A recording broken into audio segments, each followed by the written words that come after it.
एक समय की बात है कि जंगल में बहुत सारे पंछी रहा करते थे। वो सब पंछी आपस में बहुत ही प्यार मोहब्बत से रहते थे।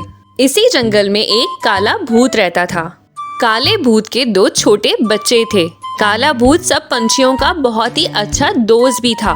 वो मुश्किल वक्त में सब पंछियों की मदद करता था और जंगल के सभी पंछी इसका बहुत ख्याल रखते थे। वो काला भूत एक गुफा के अंदर अपना घर बनाकर रह रहा था। एक दिन सुबह सुबह काले भूत के एक बच्चे ने कहा, अरे पापा, हमें बहुत भूख लग रही है। रात भी हमने पेट भर के खाना नहीं खाया था। अब आप जल्दी से जाके हमारे लिए ताज़ा गोश्त ले आएं, फिर हम सब मिलके ताज़ा गोश्त के मज़े लेंगे। अपने बेटे की ये बात सुन के काला भूत बेचारा बहुत परेशान हो जाता है और अपने बेटे से कहता है कि ठीक है मेरे बच्चों, तुम दोनों यहाँ खेलो, मैं तुम्हारे लिए बाजार से ताज़ा गोश्त ले आता हूँ। इतना कह के काला भूत गुफा से निकल जाता है। आगे जाके वो रुक जाता है और सोचने लगता है, मैं कब तक अपने बच्चों को ऐसे बहलाता रहूँगा। मैं इतने पैसे कहाँ से लाऊं कि अपने बच्चों को ताज़ा गोश्त खिला सकूं। तभी वहाँ पे टोनी चिड़िया आ जाती है। अरे भूत भाई, क्या हुआ है? आज आप मुझे बहुत परेशान लग रहे हैं। अरे बहन, मैं तो बस बाजार जा रहा था। अगर आपको कोई काम है तो मुझे बताओ। इसी तरह काला भूत खुद को भी और अपने बच्चों को भी और दूसरे पंछियों को भी बहला देता है। शाम को जब काला भूत अपने घर वापस आता है तो उसके बच्चे काफी भूखे होते हैं। फिर काला भूत कहता है कि अरे मेरे बच्चों, मुझे माफ कर दो। मैं सुबह से अब तक तुम लोगों के लिए गोश्त ढूंढता रहा, लेकिन मुझे कहीं भी गोश्त नहीं मिला। इस जंगल में सारे पंछी मेरे दोस्त हैं। मैं किस पंछी को शिकार करके तुम्हें खिलाऊं? तुम अभी सो जाओ, मैं कल सुबह तुम्हारे लिए गोश्त ज़रूर ले आऊँगा। सुबह को जब काला भूत अपने बच्चों को नींद से उठाता है तो वो देखता है उसके दोनों बच्चे भूख से निढाल हुए हैं। फिर काला भूत कहता है कि अरे मेरे बच्चों, ये तुम्हें क्या हो गया है? ये सब मेरी वजह से हो रहा है। मैं अपने बच्चों के लिए कुछ नहीं कर पा रहा हूँ। मुझे अभी जाना होगा और अपने बच्चों के लिए कुछ भी करके खाना लाना होगा, वरना मेरे बच्चे इस तरह तड़प तड़प कर मर जाएंगे। इतना कहकर काला भूत गुफा से बाहर चला जाता है और इधर उधर शिकार के लिए कुछ तलाश करने लगता है। तभी इसकी नज़र एक नन्ही सी चिड़िया के बच्चे पे पड़ती है और वो भूत दिल ही दिल में सोचता है कि मुझे मजबूरन इस नन्ही सी चिड़िया को अपने घर ले जाना होगा। मेरे बच्चों का एक वक्त का खाना हो जाएगा। तभी काला भूत इस चिड़िया को उठाकर अपनी गुफा में ले आता है और काला भूत अपने बच्चों से कहता है कि अरे बच्चों उठो, देखो मैं तुम्हारे लिए क्या लाया हूँ। यकीनन तुम देखकर बहुत खुश होगे। अरे उठ भी जाओ अब जल्दी से। तभी काले भूत को ये अंदाज़ा होता है कि इसके दोनों बच्चे मर चुके हैं। ये देखकर काला भूत बहुत रोने लग जाता है।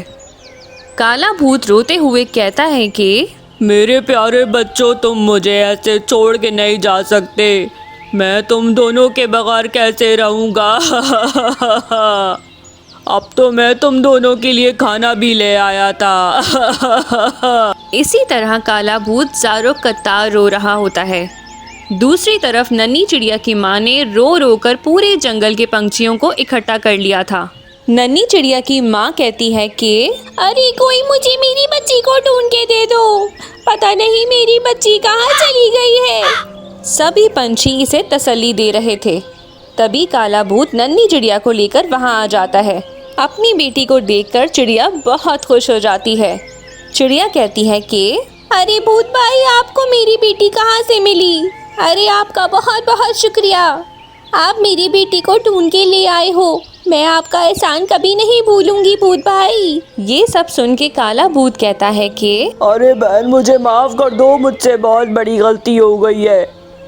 काला कौवा कहता है कि अरे भूत भाई, आप क्यों माफी मांग रहे हो? बल्कि हम सब पंछी आपके लिए बहुत शुक्रगुजार हैं। आपने हर मुश्किल वक्त में हमारा बड़ा साथ दिया है। ये सब सुन के भूत रोने लगता है और कहता है कि मैं इस नन्ही बच्ची को अपने बच्चों के शिकार के लिए पकड़ के ले गया था। मेरे बच्चे 2 दिन से भूखे थे। मैंने इस जंगल में हर जगह खाना ढूंढा, लेकिन कहीं गोश्त नहीं मिला। मैं किसी मासूम पंछी को अपना शिकार नहीं बनाना चाहता था, लेकिन इस जंगल में सब पंछी मेरे बहुत अच्छे दोस्त हैं। लेकिन जब मैं सुबह उठा तो मैंने देखा मेरे बच्चे भूख से निढाल थे। मुझे कुछ समझ में नहीं आया। मुझे एक नन्ही चिड़िया नज़र आई तो मैंने इसे अपने बच्चों के लिए ले लिया। लेकिन जब मैं अपने घर पहुंचा तो मेरे दोनों बच्चे भूख से तड़प तड़प कर मर चुके थे। मैं बहुत खुदगर्ज हो गया था। मैंने इस चिड़िया को अपने बच्चों का शिकार बनाना चाहा और कुदरत ने मुझसे मेरे बच्चे ही छीन लिए और मुझे मेरे किए की सज़ा मिल गई। ये सब कुछ सुनने के बाद तमाम पंछियों के आंखों में आंसू आ जाते हैं।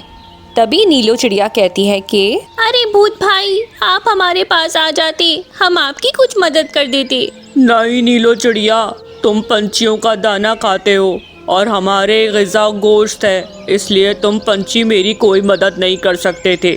ये सब कुछ सुनने के बाद तोता कहता है कि अरे भूत भाई, आप हौसला रखो, हम सब पंछी आपके दुख में बराबर के शरीक हैं।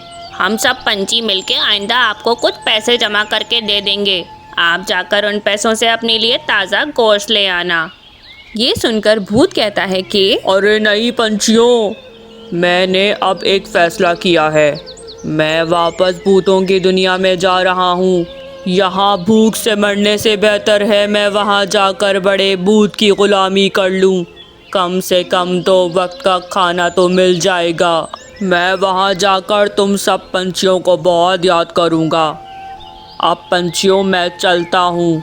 इतना कहकर काला भूत वहाँ से गायब हो जाता है। चिड़िया अपनी बच्ची को पाकर बहुत खुश हो जाती है। इस तरह सब खुशी खुशी रहने लगते हैं। कैसी लगी आपको हमारी आज की कहानी? हमारे चैनल को सब्सक्राइब कीजिए, वीडियो को लाइक कीजिए। शुक्रिया।